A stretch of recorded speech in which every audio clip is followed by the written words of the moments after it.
Okay, so when I talked to you the last time, I was at St. Francis, and I had already been to Baptist DeSoto. I had gotten my ultrasound, and I had my tablet and my cell phone laying on the bed with me when I was at the Baptist DeSoto. And so they really were aware whenever I was going down to radiology to have my ultrasounds done, and the Globalist stopped pounding my ovaries at that time.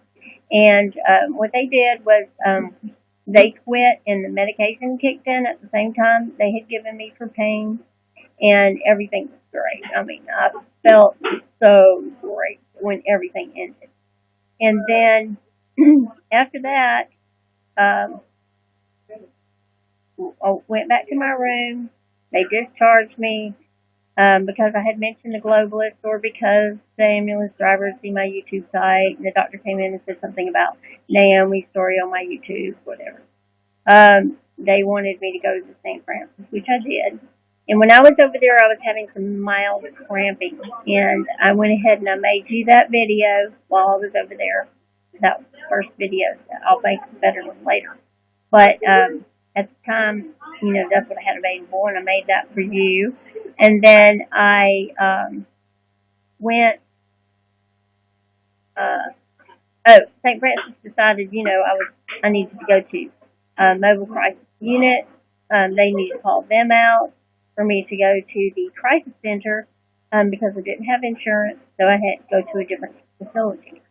And so they called them out. They did an assessment or whatever, which was the same as St. Francis, basically. It was just an extension. And then they went and they sent me over to this other one. And the crisis center in Memphis was very disorganized. I got there, I don't know, about 1 o'clock in the morning. They didn't do the intake till about 3 o'clock in the morning. But what happened after I got there was really bad because the Globalist started pounding my ovaries again. I mean, it was like starting all the way back over from ground zero, from when they had put me in intense pain before I went to the first hospital in the first place. And it was just absolutely horrible. So I sweat through the pain during the night. I started bleeding more. Baptist DeSoto had told me, if you keep bleeding, you definitely need to come back and follow up on your blood work since you're already anemic. So when they started pounding my ovaries, I started bleeding more and more, just as usual. Whenever they pound my ovaries and I'm in a menstrual cycle, what's going to happen? I'm going to bleed more. Okay? So that's exactly what happened. So I end up bleeding a lot and through the night. So by the time the doctor gets there at 8 o'clock in the morning, I go in to see the doctor, female doctor, and I tell her the Globalists have been pounding my ovaries all night, and I am in severe pain, and I'm glad you guys have counseling and drugs and all that good stuff, but I need to go back to the hospital because I'm sick. And, right now, I may even be needing a blood transfusion. That's how sick I am. And so she goes and tells me, she goes, well, I'm going to make sure you get some pain medication, And so I said, okay. I went back to my room. And like an hour later, nobody had come to give me pain medication. So I went up to the desk and I requested pain medication again. And they told me, well, Miss Gore, we're going to get that for you. We'll bring it to you. So just go back to your room and we'll be there. And I said, okay. So an hour later, the same thing came. At 12 noon, it was the nurse that stepped off the floor, but she'll be back. She'll be back in a little bit, and, we'll see what we can do or whatever. And this went on until 1 o'clock. And at 1 o'clock, they finally gave me 4 ibuprofen, 200 milligrams each. I asked her, I said, did you contact Baptist DeSoto about my blood work? Because I'm very ill right now. And I said, I'm in a lot of pain. I'm losing a lot of blood. And I'm very ill right now. So she says to me, I'm going to look into that. I am going to look into that. And I'll let you know. And I said, okay. So I go back to the room and I'm just thinking, I'm gonna die in this place. I'm gonna freaking die in this place because nobody's listening. And so I go back to bed and I sleep actually for a couple of hours because the ibuprofen pretty much took the edge off the pain. Didn't kill it all, but it took the edge off of it, enough for me to fall asleep for a couple of hours. They came in there and woke me up like 2 hours later, 4 o'clock in the afternoon. Oh, you're going to the hospital. Like, they didn't tell me one word all day long, and then they just all of a sudden wake me up and tell me I'm going to the hospital, which was fine with me, but I mean, still, they could have had the courtesy to tell you, what's going on. So anyway, I go over to the next hospital. This is my second hospital, and it's called the Med, and it's right across the street from the crisis center. And I get over there, and it takes me a while to get. There's a lot of people in there, so it takes a while for me to be seen. They finally come in, they do blood work, and then they come back. And they give me 2 blood transfusions, 2 pints of blood, and an OBGYN, a female OBGYN comes in, talks to me. She does a very long interview with me, and then basically wanting to know how I ended up going to St. Francis and how I ended up at the crisis center. Because the guy said if I stayed at the crisis center for 3 days, I was going to get the medication that he thought I needed. Okay, none of it was really that important to me.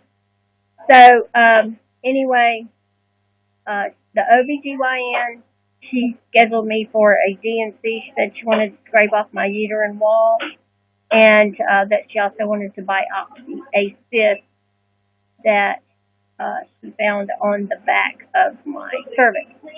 And so I wasn't really into this any of the surgery deal, so she kind of had to talk me into it. And I was just thinking, in the back of my mind, I was thinking, like, if they scrape off my uterine wall, and then the globalists come and they put all their magnetic, electromagnetic energy, radiation poison into my uterus after they scraped my uterine wall. Isn't that going to be like asking for a hemorrhage? I mean, that's what was going through my mind. Just like, I'm really concerned about that. And so then the doctor, she told me that she's going to hand me over to her staff that she works with at the hospital, that she wouldn't be there to do the surgery herself, but she's going to hand me over to her team. And her team consisted of 3 faculties and 3 interns. And they worked as a team, and they came in my room all day long, 2, 3, and 1 at a time sometimes.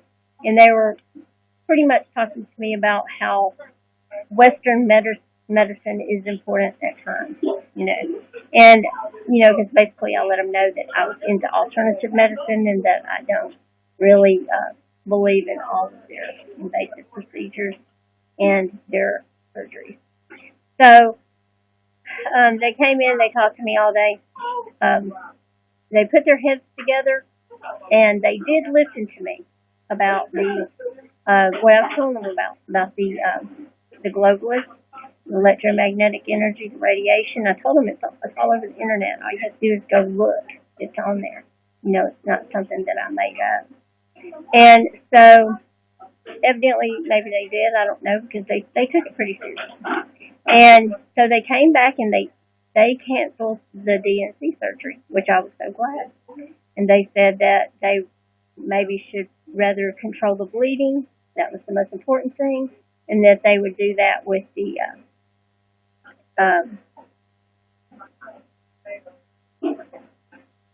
Provera is what they were going to use, which is progesterone. And I was like, well, I'm just glad it's not Premarin, like pregnant mare urine, because I had that before. And they were like, it's basically the same thing. So it is going to be pregnant mare urine, whether I like it or not. And I do have to take it at this point because of the fact that it makes your body think that it's pregnant, and then that way you won't be wanting to bleed. And since they're making me bleed, they're coming in on my cycle when I am bleeding, and they are turning up the energy on me and targeting my ovaries while I am bleeding, and that just makes me bleed like really fast, really hard. In fact, they said I went from a 7.1 at Baptist Soto all the way down to a 5.8, which was 24 hours later. I was a 5.8. Yet I wasn't exactly hemorrhaging because they had already checked to see if I was hemorrhaging. And I wasn't hemorrhaging, so they're thinking, this is a lot of blood going out fast, and it's not even hemorrhaging.